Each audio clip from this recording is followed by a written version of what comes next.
Muito bem, pessoal, estamos de volta com Rocha na Rede nesta segunda-feira, dia 12 de abril de 2021. E agora eu não posso deixar de passar, de comentar a respeito deste grande jogo que foi a final da Supercopa entre o campeão brasileiro da edição de 2020, o Flamengo, e o Palmeiras, campeão da Copa do Brasil. Um jogo onde a minha expectativa inicial era de que o Palmeiras sofresse muito para poder jogar de igual para igual com a equipe do Flamengo, né? O Palmeiras, no primeiro jogo da Recopa Sul-Americana, enfrentando o Defensa e Justiça, apresentou muitas dificuldades, um buraco enorme no meio de campo, e eu acreditei que o Palmeiras poderia correr até o risco de ser goleado, né? Caso a equipe entrasse da mesma maneira que entrou no primeiro jogo. E para minha surpresa, um jogo onde o Palmeiras demonstrou porque junto com o Flamengo, as duas melhores equipes do futebol brasileiro nesse momento. Um jogaço de bola, uma aula de futebol.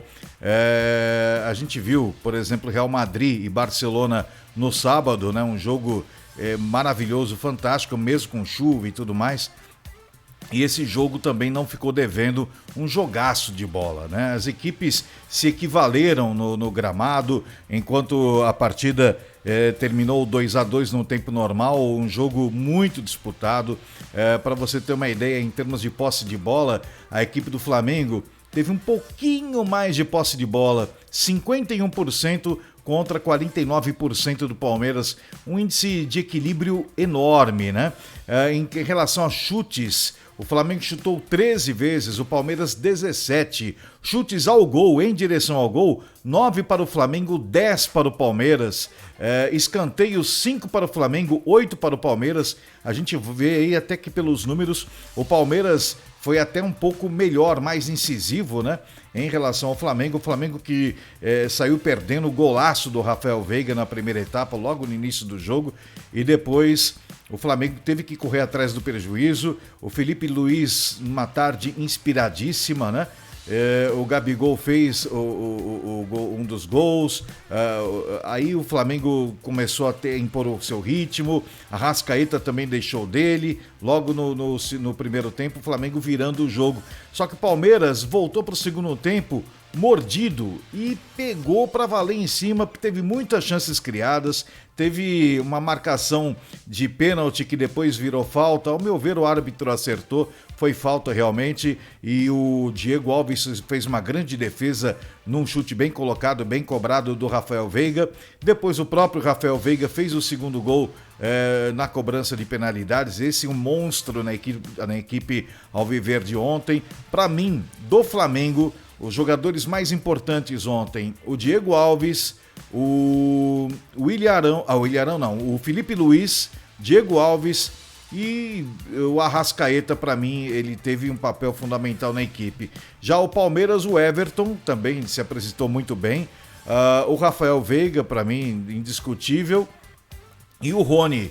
O Rony jogou como elemento de desafogo na equipe alviverde, correu demais, né? Procurou abrir espaços, procurou se movimentar.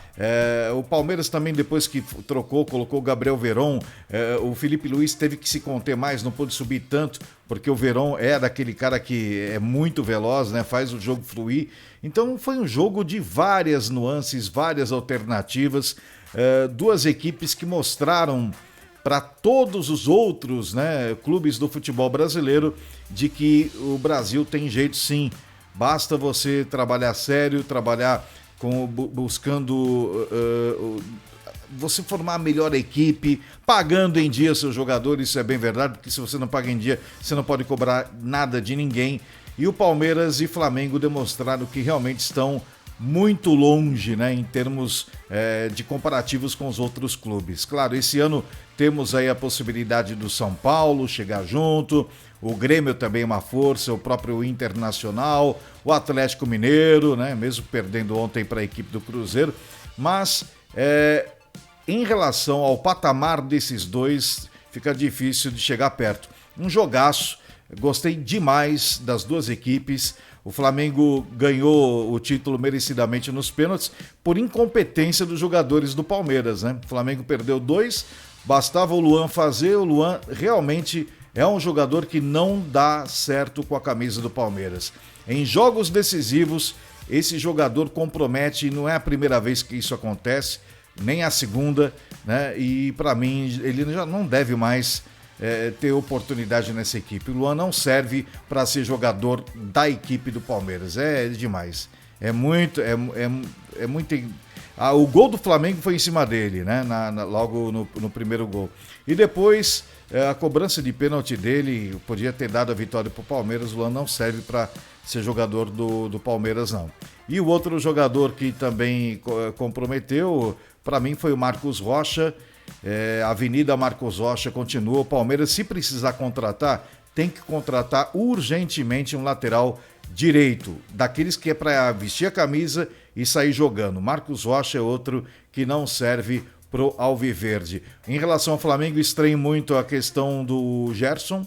Gerson, para mim, é uma atuação muito abaixo do esperado. Estranhei, porque é um jogador que conduz, carrega o time, e ele não foi o papel dele nessa partida. Ele se omitiu muitas vezes, cansou, tanto é que foi até substituído, né? Gostei muito do Diego também, o Diego jogou muito bem.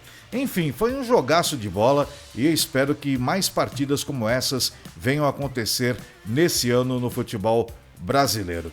É isso aí, parabéns Flamengo pelo título, merecidamente conquistado. Parabéns Palmeiras pelo futebol também apresentado, e a gente pode esperar muitas coisas boas para essas equipes no andar de 2021. Próximo compromisso do Palmeiras é diante do Defensa e Justiça no jogo de volta. O Palmeiras pode levantar o seu caneco na Recopa Sul-Americana, e o Flamengo enfrenta a equipe do Vasco da Gama. O Flamengo contra o Vasco, um clássico do futebol carioca, jogo marcado para o dia 14, quarta-feira, às 21 horas, pela fase de grupos. Estamos na 9ª rodada do Campeonato Carioca. O Flamengo é amplamente favorito. É isso aí, gente. É o Rocha na Rede, trazendo informações para você. Dá uma passadinha lá no nosso site, dá uma olhadinha lá, tem bastante coisa também. É o rochanarede.com.br. Quer mandar um e-mail pra gente? É contato@rochanarede.com.br, tá certo? Aguardo você. Forte abraço e até a próxima.